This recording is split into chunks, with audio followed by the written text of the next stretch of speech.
Hey guys, पिछली video में हमने क्रेडिट रेटिंग का मीनिंग, नीड्स एंड बेनिफिट देखे थे। आज हम उसका प्रोसेस देख रहे हैं क्रेडिट रेटिंग का। हमने क्रेडिट रेटिंग का मीनिंग सिंपल क्या समझा था कि जैसे कंपनी है उसको एक रेटिंग दे देनी है। जैसे भी हम उसमें जैसे हमारा जैसा भी एक्सपीरियंस रहा है उस कंपनी से, तो उस अकॉर्डिंग हम उस कंपनी को अपनी रेटिंग दे देते हैं। इसी पे अब हमारा प्रोसेस है, तो हम इसका प्रोसेस स्टार्ट करते हैं।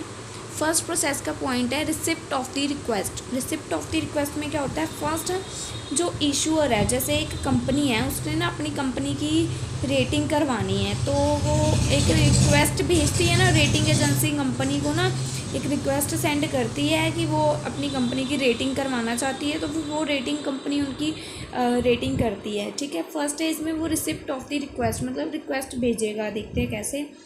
Rating process begins within the receipt of a formal request from a company। Process कहाँ से स्टार्ट होते हैं, with the receipt of a formal request from a company. Request receive होनी, यहाँ रिसिप्ट इसलिए लिखा है क्योंकि ये क्रेडिट रेटिंग एजेंसी की तरफ से लिखा हुआ है। ठीक है, formal request from a company, किसी कंपनी की तरफ से कोई फॉर्मल रिक्वेस्ट आती है क्रेडिट रेटिंग एजेंसी को। Formal request from a company to credit rating agency.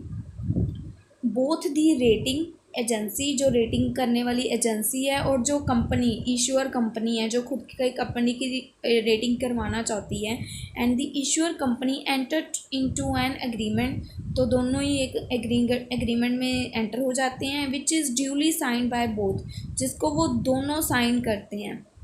जब तक दोनों की रजामंदी नहीं होगी एग्रीमेंट नहीं होता। थोड़ा बहुत हमने पढ़ रखा है ना, कॉन्ट्रैक्ट करते हैं। इसमें एग्रीमेंट में क्या क्या पॉइंट्स होते हैं, agreement cover following aspects. Important points आते हैं इस एग्रीमेंट में जो दोनों को ध्यान में रखने होते हैं, इशूअर को भी और क्रेडिट रेटिंग एजेंसी को भी। ठीक है, फर्स्ट है credit rating agency promise to keep the information confidential. जो हमारी क्रेडिट रेटिंग एजेंसी है वो ये प्रॉमिस करती है कि वो जो दूसरी कंपनी है उसकी सारी इंफॉर्मेशन को कॉन्फिडेंशियल रखेगी। ठीक है, कोई भी उनकी प्राइवेट इंफॉर्मेशन को लीक नहीं करेगी। Second point, the agreement gives right. इस एग्रीमेंट के जो उन्होंने किया है ऊपर, इसके ये राइट देता है इशूअर कंपनी, जो कंपनी खुद पे रेटिंग करवाना चाहती है, कंपनी टू एक्सेप्ट और नॉट एक्सेप्ट द रेटिंग। अगर तो उस कंपनी को लगेगा कि जो रेटिंग कंपनी ने उसको रेटिंग दी है तो वो उसके मतलब फेवर में है तो वो उसको एक्सेप्ट कर लेगा, अगर नॉट फेवर में है तो नॉट एक्सेप्ट कर लेगा। ये मतलब कंपनी पे डिपेंड करता है, मतलब ये लिख रखा है एग्रीमेंट, ये उसको राइट देता है कंपनी को कि वो जो उसको रेटिंग मिल रही है वो उस पर डिपेंड करता है, वो उसको एक्सेप्ट भी कर सकता है और नॉट एक्सेप्ट भी कर सकता है। ठीक है, and then third point, it is agree that the issuer company will provide all material. Agreement के अकॉर्डिंग ये भी होता है कि जो इशूअर कंपनी है ये नहीं है कि अपनी रेटिंग के लिए गलत इंफॉर्मेशन प्रोवाइड करेगी। ठीक है, ये उसकी तरफ से इशूअर कंपनी की तरफ से ये प्रॉमिस होता है कि वो जो है वो उनको सारी ऑल मटेरियल इंफॉर्मेशन देगी क्रेडिट रेटिंग के लिए, बिल्कुल सही मटेरियल देगी, ये नहीं गलत इंफॉर्मेशन प्रोवाइड करी जा रही है।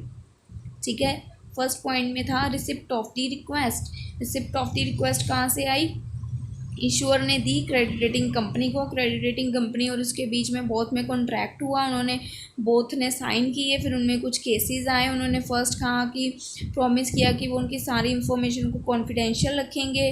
सेकंड पॉइंट में कहा कि वो इशूअर के पास राइट है कि वो उसको एक्सेप्ट भी कर सकता है और रिजेक्ट भी कर सकता है। एंड थर्ड पॉइंट में कहा कि इशूअर कंपनी अपना सारा सही मटेरियल शो ऑफ करेगी क्रेडिट रेटिंग के लिए, कोई भी फ्रॉड नहीं करेगी क्रेडिट रेटिंग एजेंसी के साथ। प्रोसेस का फर्स्ट पॉइंट था हमारा ये। Second point, assignment of analytical team. अब जो फर्स्ट उसकी रिक्वेस्ट आई, अब उसने क्रेडिट रेटिंग कंपनी ने अपनी रिक्वेस्ट भेजी, अब सेकंड इशूअर ने अपनी रिक्वेस्ट भेजी, सेकंड अब जो क्रेडिट रेटिंग एजेंसी है उसका क्या है, वो ना एक टीम अपॉइंट करेगी। असाइनमेंट ऑफ एनालिटिकल टीम, एक टीम को उस कंपनी पे लगाएगी कि सारा देखो उस कंपनी का क्या सिस्टम चल रहा है, उस कंपनी में क्या हो रहा है, सारी टीम ना सारी इंफॉर्मेशन निकालती है उसके, इसलिए उसको एक असाइन कर दी टीम। देखते हैं इस पॉइंट में क्या लिखा हुआ है। On receipt of the request, first request receipt होगी, then credit rating agency assign a analytical team for rating task. तो उन्होंने उसके लिए एक फिर एनालिटिकल टीम हायर की जो कि अब उस कंपनी पे निगरानी रखेगी, क्योंकि उसको रेटिंग देनी है। जब तक हमें उस कंपनी के बारे में कुछ पता नहीं होगा हम रेटिंग कैसे देंगे। ठीक है। The team the team comprise of at least 2 person, इस टीम में एटलीस्ट 2 पर्सनस होते हैं जो कि एक्सपर्ट होते हैं उसी भी रेलिवेंट बिजनेस में। The team companies of at least 2 persons who have expert in the relevant business area, जो कि एक्सपर्ट होते हैं उसी relevant business area में। ठीक है। थर्ड पॉइंट है प्रोसेस का obtain information। अब उन्होंने एनालिटिकल टीम हायर कर ली, अब वो सारी उस एनालिटिकल टीम इंफॉर्मेशन निकालेगी उस कंपनी के बारे में। देखिए, analytical team obtain the request information from the issuer, जो वो एनालिटिकल टीम है वो इशूअर कंपनी का जो मतलब कंपनी का ओनर है उससे अपनी सारी इंफॉर्मेशन निकालेगी जो लगेगा कि उसे ज़रूरी है, जो उसे हेल्प करेगी उसके रेटिंग में। ठीक है। Issuers are usually provide a list information requirement, जो इशूअर होगा वो भी अपनी तरफ से जो उसे इम्पोर्टेंट चीज़ें लगेंगी कि हाँ मुझे इस कंपनी को ये चीज़ें बतानी है, वो अपनी तरफ से भी एक लिस्ट प्रिपेयर करके उसको दे देगा।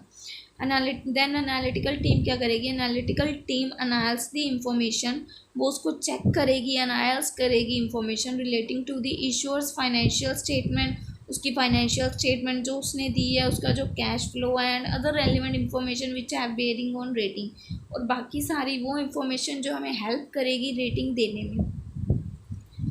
ऑब्टेनिंग इंफॉर्मेशन में क्या था, उसने मेन कंपनी में 2 बंदों को कंपनी में लगाया गया, असाइन किया गया। अब मेन उन 2 बंदों ने कंपनी में से उसकी सारी इंफॉर्मेशन निकाल के लानी है। ठीक है। उसको मतलब उसका फाइनेंशियल स्टेटमेंट क्या है, उसकी कैश फ्लो कैसी है, अदर इम्पोर्टेंट इंफॉर्मेशन जो हमें लगता है कि हमारे लिए इम्पोर्टेंट हो सकती है। ठीक है। देन नेक्स्ट होता है प्रेजेंटेशन ऑफ फाइंडिंग। अब इसमें देखते हैं क्या है, after completing the analysis, first उसने ऊपर ऑब्टेन किया, थर्ड पॉइंट में ऑब्टेन करके the findings are discussed at length in the internal committee. जब उसने सारी इंफॉर्मेशन इकट्ठी कर ली तब वो उसको इंफॉर्मेशन को डिस्कस करेगा इंटरनल कमेटी के साथ, अपने सीनियर एनालिटिकल्स के साथ, और जो क्रेडिट रेटिंग एजेंसी के सीनियर एनालिटिकल्स हैं उनके साथ, और इंटरनल कमेटी के साथ। जो भी उसने कुछ इकट्ठा किया था पिछले में पॉइंट में ऑब्टेन की थी इंफॉर्मेशन, अब उसको वो डिस्कस करेगा। And then finding are ultimately presenting to the rating committee which then decide to on the rating. On last end में वो फाइनली उसको मतलब अल्टीमेटली प्रेजेंट करेगा रेटिंग कमेटी के सामने कि ये उसने फाइंड आउट किया है। The rating committee meeting is the only aspect, और जो रेटिंग कमेटी होती है ना, ये होता है जैसे रेटिंग कमेटी में ना जो कंपनी खुद पे रेटिंग करवा रही है वो खुद पे खुद नहीं रेटिंग कर सकती, उसके अलावा बाकी सब कर सकते हैं बट वो खुद नहीं कर सकती रेटिंग। ठीक है।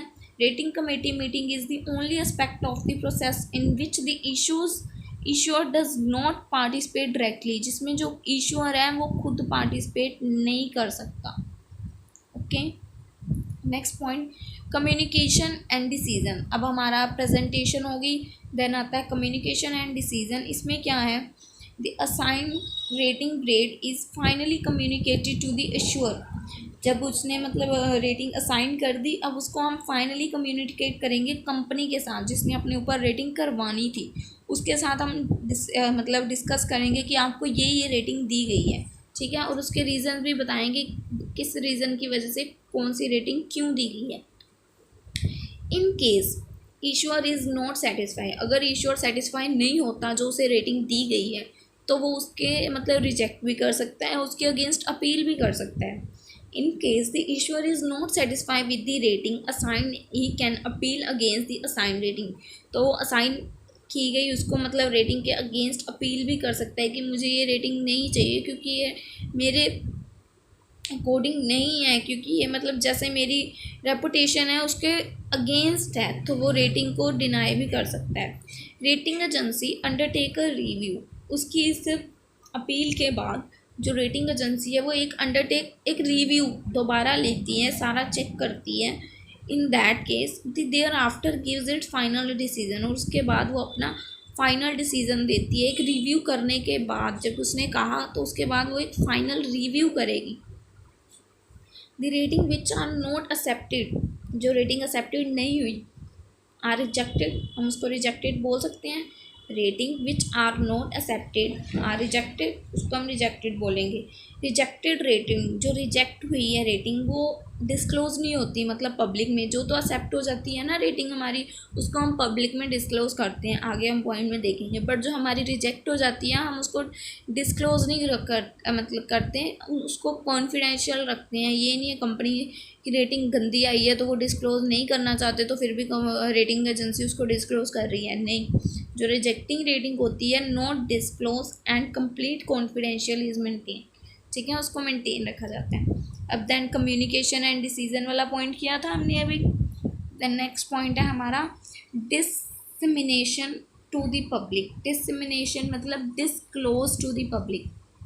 अब मैंने ऊपर अभी बताया था, जो रेटिंग एक्सेप्ट हो जाएगी उसको हम डिस्क्लोज करेंगे पब्लिक के सामने। Once the issuer accept the rating, एक बार इश्यूअर अगर एक्सेप्ट कर लेता है रेटिंग को, the credit rating agency disclose the info, वो इन्फो को डिस्क्लोज करते हैं, इंफॉर्मेशन को, through printed reports to the public. Printed reports के थ्रू वो इंफॉर्मेशन को डिस्क्लोज कर देते हैं सारी पब्लिक में, ठीक है। देन लास्ट पॉइंट है हमारा मॉनिटरिंग। ये नहीं है एक बार उनका ये प्रोसेस यहाँ पे कंप्लीट हुआ, मतलब उन्होंने डिस्क्लोज कर दी इंफॉर्मेशन, तो उनकी ड्यूटी ख़त्म हो गई। आफ्टर लाइफ वो उस कंपनी को मॉनिटर करते रहेंगे। अगर वो अपनी कंपनी में कुछ छोटा सा भी चेंज लाते हैं, जिससे उनकी रेटिंग में चेंजेस आते हैं, तो उसको दोबारा डिस्क्लोज करेंगे पब्लिक के सामने उस कंपनी की रेटिंग को। जैसे अब डाउन में चली गई तो उसकी रेटिंग गंदी हो गई, ऊपर आई तो रेटिंग बढ़ गई, तो सब कुछ डिस्क्लोज करना ये रेटिंग एजेंसी कंपनी की ड्यूटी है। ये अपनी मतलब ये नहीं है प्रोसेस ख़त्म तो ड्यूटी ख़त्म, ये प्रोसेस चलता रहेगा लिव लाइफ लॉन्ग, ठीक है।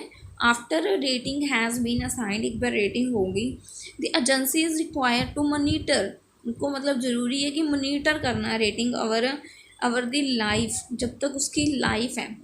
The debts instrument, any changes in the rating, अगर कोई भी चेंजेस आते हैं रेटिंग में, are made public through publish reports by credit rating agency, तो उसको पब्लिश किया जाएगा थ्रू क्रेडिट रेटिंग एजेंसी, ठीक है। सारा सिंपल था प्रोसेस, कुछ इसमें टफ नहीं था। अगर फिर भी आपको कुछ प्रॉब्लम आ रही है तो प्लीज़ कमेंट करिए।